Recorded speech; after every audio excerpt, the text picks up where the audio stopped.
In fact, one literature says on this, a Christian psychologist writes, "Don't make excuses for staying in a destructive relationship.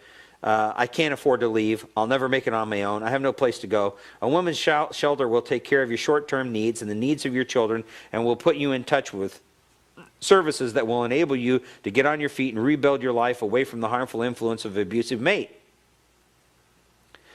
Now, there are problems with this approach. Let me suggest some of them. These abusive shelters really take control of those women's lives in an aggressive way.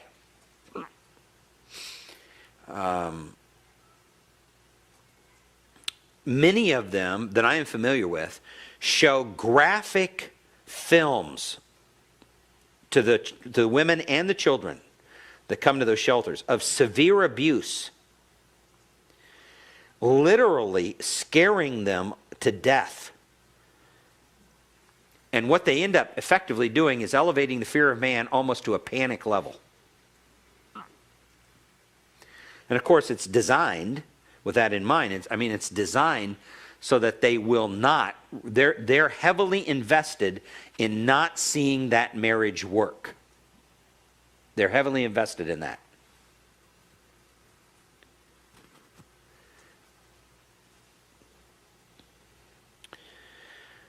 Now, often when the location of a wife or family are kept from a husband, it creates even more anger in the husband. It leads itself to sinful manipulation and often precludes any kind of restoration. Furthermore, these shelters will not keep a woman indefinitely. They can't. So now they're forced to teach her to get a job, which involves leaving the children in a daycare center in order to support herself. Also, most of the counsel given in those shelters are extremely feminist and very anti-marriage, or at least have a very low view of the sanctity of marriage. One woman who runs a shelter in an area where I used to pastor, at a recent abuse seminar in that area, when she talked about this, you could see coming through her seething hatred for men under the surface.